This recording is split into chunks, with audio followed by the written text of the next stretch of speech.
حضرت عبد الرحمن بن عوف رضی اللہ تعالیٰ عنہ کا مختصر تعارف۔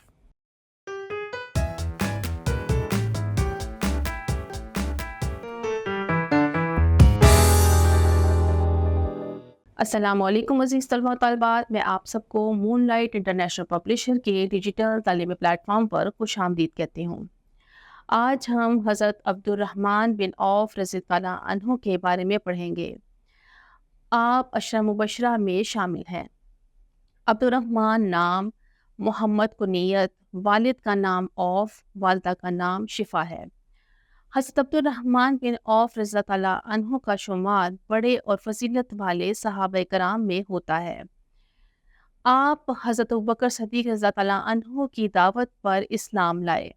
حضرت عبد الرحمن بن عوف رضی اللہ عنہ نے پہلے حبشہ کی طرف ہجرت کی، پھر وہاں سے واپس آئے تو سب کے ساتھ مدینہ المنورہ کی طرف ہجرت کی۔ نبی کریم صلی اللہ علیہ وآلہ وسلم نے حضرت عبد الرحمن بن عوف رضی اللہ عنہ کا حضرت سعد بن ربیع انصاری رضی اللہ عنہ سے بائع چارہ کروایا، جو انصار میں سب سے زیادہ مالدار تھے۔ حضرت سعد بن ربیع رضی اللہ تعالیٰ عنہ نے حضرت عبد الرحمن بن عوف کو پیشکش کی کہ وہ ان کا آدھا مال لے لے، لیکن آپ رضی اللہ عنہ نے اس بات سے انکار کر دیا اور ان سے کہا کہ مجھے بازار کا راستہ دکھا دو۔ آپ بہت خوددار انسان تھے۔ آپ کو اللہ تعالیٰ نے بہت مالدار کیا اور آپ کی تجارت میں برکت ڈالی، کیونکہ آپ کا پیشہ کاروبار تھا۔ آپ کے مال میں اتنا زیادہ اضافہ ہو گیا کہ آپ کا شمار مسلمانوں کے دولت مند ترین لوگوں میں ہونے لگا۔ آپ رضی اللہ تعالیٰ عنہ نہایت سخی تھے۔ آپ کا زیادہ تر مال غربا پر خرچ ہوتا تھا۔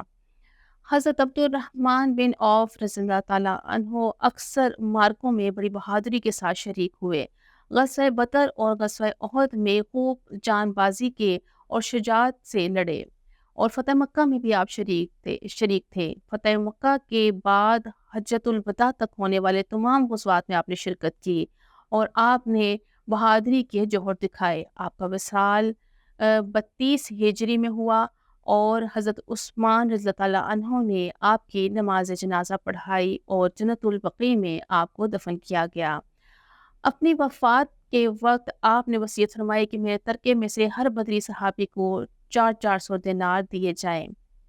اس سے آپ کی سخاوت اور اعلیٰ ظرفی کا اندازہ لگایا جا سکتا ہے۔ امید کرتی ہوں کہ آج کے لیکچر سے آپ کو حضرت عبد الرحمن بن عوف رضی اللہ تعالیٰ عنہ کے بارے میں مختصر تعارف ملا ہوگا۔